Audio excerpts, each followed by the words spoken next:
Desenvolvendo, tudo bem com você? Primeiro, desenvolvendo, eu preciso falar que aqui em Piracicaba tá um calor, mas um calor absurdo. Então, vai perdoando essa cara aqui, ó, que acabou de sair do banho, mas está brilhando. Enfim, as pérolas de morar em Piracicaba, onde o tempo muda repentinamente. Bom, sem enrolação, vamos falar sobre o tema do vídeo de hoje. Hoje eu vou fazer o resumo desse livro aqui, Anti-Tarja Preta, do psiquiatra Pablo Vinícius. Mas calma, não se assuste, não se desespere, porque o nome pode assustar, mas assim como esse canal que se trata da ciência da mente humana, que se trata do universo da psicologia, o livro, o autor também levou em consideração todas as impotências que os transtornos, os sofrimentos psíquicos podem trazer para um sujeito e a importância do remédio nesses casos. Então não se trata de ser contra os remédios. Vocês vão entender o que de fato esse livro se trata, o porquê desse nome. Então relaxa, não se desespere, vem comigo.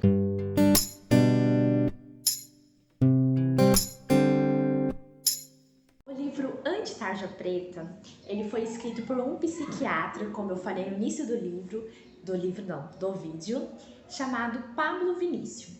Ele começa o livro falando um pouco sobre a história dele e também explicando qual o significado do nome Anti-Tarja Preta, o porquê desse nome.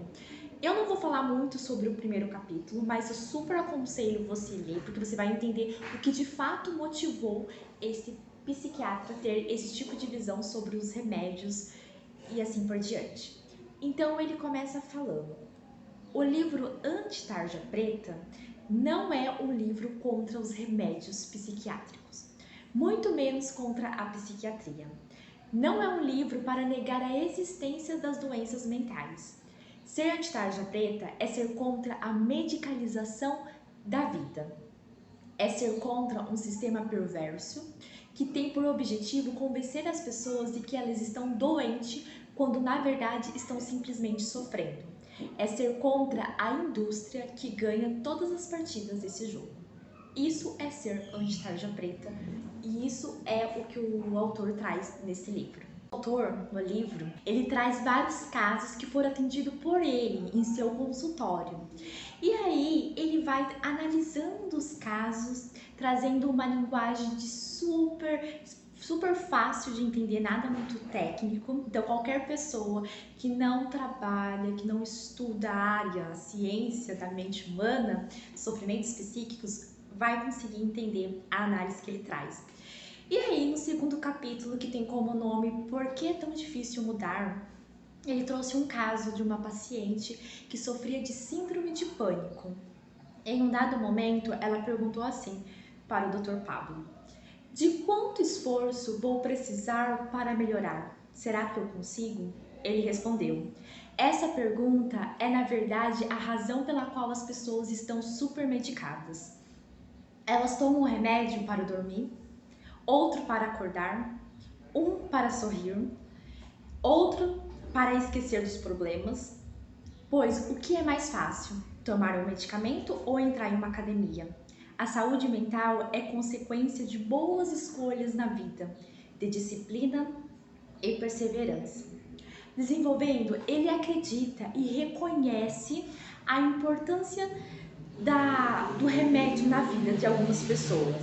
Ele reconhece, por exemplo, que tem pessoas que apresentam várias crises de pânico durante o mesmo dia, e são crises muito intensas e que muitas vezes deixam o sujeito incapaz de sair de casa.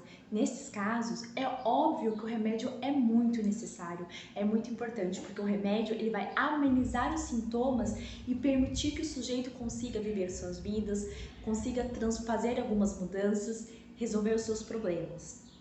Então, o problema não é o remédio para o Dr. Pablo, na visão dele, e sim a forma que esses remédios estão sendo receitados.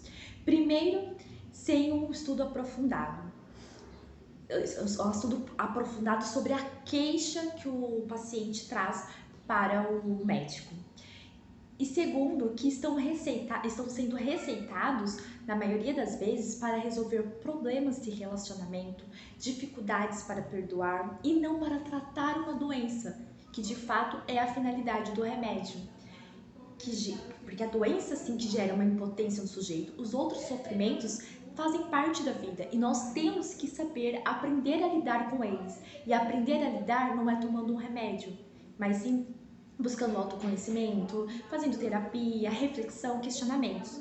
Agora, se você está com uma doença, aí sim você precisa tomar um remédio, porque o remédio vai amenizar os sintomas e te ajudar a fazer as mudanças, a resolver os seus problemas. Mas o remédio, ele não trata de um relacionamento que você está vivendo que tem algum problema, ele não trata a sua dificuldade para se comunicar, ele não faz isso. Essas coisas é terapia, é autoconhecimento, é reflexão. Nesse capítulo, o autor fala um pouco sobre um dos piores inimigos que encontramos no processo de mudança, na realização dos nossos sonhos, dos nossos projetos, no alcance dos nossos objetivos. Estamos falando da resistência. A resistência é uma das leis que rege o universo.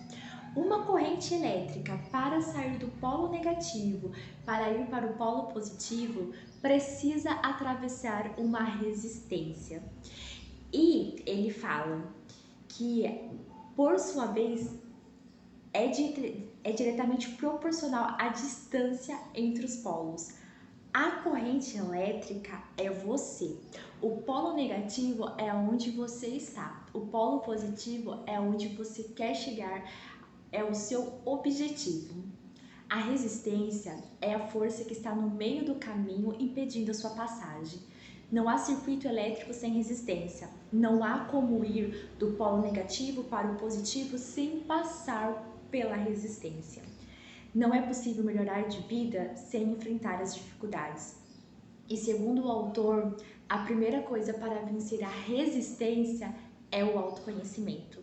E a segunda coisa eu vou deixar você descobrir na sua leiturinha. A felicidade do ser humano obrigatoriamente está ligada ao processo do autoconhecimento. É conhecer seu propósito e viver alinhado a ele. A plenitude não está no outro, nem no casamento perfeito, nem na carreira que todos desejam à sua volta. Não pode ser a meta final de uma pessoa. Ela não é o fim, está no meio. Ela não é o objetivo alcançado, ela está ao longo do caminho para alcançá-lo. Uma de suas pacientes perguntou ao doutor: por que não somos felizes? Será que a felicidade é uma utopia da vida humana? Vai começar a chover. A resposta que o doutor deu para essa pergunta fez muito sentido para mim, mas eu também vou guardar aí para mim pensar, refletir durante a minha caminhada, e também vou guardar, não vou compartilhar aqui só para você também ir lá descobrir na sua leiturinha. Há uma diferença entre carência e necessidade. A necessidade se trata mais das coisas que estão relacionadas à nossa sobrevivência. A carência se trata, vamos dizer assim, ao longo da nossa vida, conforme a gente vai se desenvolvendo, as pessoas vão nos apresentando algumas coisas e a gente vai acabando reconhecendo aquilo como uma necessidade nossa. E a partir do momento que a gente vai incorporando essas necessidades sem nenhuma reflexão, sem nenhuma avaliação, a gente vai incorporando essas necessidades como necessidades nossas, dentro da nossa alma, vai abrindo alguns buracos. E ele diz: à medida que essas necessidades são criadas dentro de nós, mais carente vamos ficando, mais buracos vai se formando e mais tempo a gente se dedicará ao preenchimento desses buracos. Quanto mais a construção dos seus desejos é dos outros, não sua, mais carentes e angustiados e ansiosos nós seremos, porque viveremos uma vida inteira tentando satisfazer esses desejos e anseios que nem nossos são. A alegria da conquista dura pouco e logo em seguida o vazio do buraco está lá de novo. Porque essa conquista não tem nada a ver com algo nosso, que a gente construiu dentro do autoconhecimento, dentro ao longo das nossas caminhadas, mas sim são desejos, conquistas que a gente teve de desejos que foram impostos, que foram colocados, determinados pelas outras pessoas. Então por isso que essa conquista, ela tem um tempo bem curto, o seu efeito sobre nós. Nesse capítulo, o doutor fala o quanto as pessoas estão consumidas por um estilo de vida completamente doentio. Cada vez mais estão sem tempo, estressados, alimentação precária, sedentarismo, e ele acrescenta dizendo: a psiquiatria tem recebido pacientes que estão apresentando sintomas em razão desse estilo de vida. E muitos profissionais, em vez de estimular a mudança dos hábitos, apenas medicam as queixas, fazendo com que não mudem os comportamentos. Estou vendo? Existe um equilíbrio perfeito entre o sistema límbico, gerador das nossas emoções, e o lobo pré-frontal, que é o controlador das nossas emoções. O lobo pré-frontal, ele controla todos os nossos impulsos e desejos, é a nossa racionalidade. Digamos então que o sistema límbico o sistema límbico sente e o lobo pré-frontal pensa. No livro, o autor responde a seguinte pergunta: se o sistema límbico, formado na infância, estiver carregado de lembranças negativas e o lobo pré-frontal, que cresce mais tarde, não foi desenvolvido adequadamente, como que estará o controle sobre os impulsos durante a vida adulta? Essa pergunta ele responde lá e é muito detalhada e muito fácil de entender. Desenvolvendo, esses foram os capítulos que eu decidi compartilhar com vocês, os aprendizados, as anotações, os destaques que eu fiz nesses capítulos. Também no livro temos o capítulo 7, Repetir, Meditar e Amar. Capítulo 8, Por Trás da Dor, a Culpa. Capítulo 9, Eu Ideal versus Eu Real. Capítulo 10, Para Todo Veneno, o Antídoto. Capítulo 11, A Era da Burrice. Mas esses eu vou deixar para vocês descobrirem o que se trata, o que fala, lendo, nas suas leiturinhas, que eu tenho certeza que vocês irão ler esse livro. Deixem aí nos comentários: Fran, eu vou ler. Fran, não vou ler não. E aí eu finalizo esse vídeo com um trecho do livro. Ser anti-tarja preta é entender que o medicamento psiquiátrico foi feito única e exclusivamente para tratar um transtorno mental. Nesse contexto, o medicamento faz parte do caminho rumo à cura. Porém, milhares de pessoas encontraram um remedinho que faz com que as dores da existência se tornem suportáveis. É mais fácil tomar o anestésico emocional do que pensar no que fazer com um casamento ruim, por exemplo. É mais fácil tomar o indutor do sono a passar a noite inteira sendo consumido pela insatisfação que você sente em relação à vida. Calma, não se desespere, não se angustie. É a hora de transformação da sua vida. Não pense o tanto que você tem que mudar. Isso gerará muita ansiedade. Agora é o momento de se inspirar. Passe alguns dias refletindo para responder as perguntas que ele fez anteriormente aqui no livro. Coloque no papel os seus sonhos. A cada dia, estabeleça pequenas ações em direção à concretização de cada um deles. Renove suas energias com um estilo de vida saudável. Exercite-se, medite, faça terapia.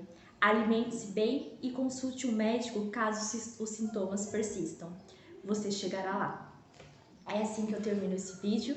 Eu espero muito que vocês tenham gostado. Eu, Franciele, particularmente gostei muito do livro, aprendi demais, fiz várias anotações. Me responda também, você é o tipo de leitor que rabisca o livro ou não, deixa o livro intacto? E olha que esse livro nem meu é.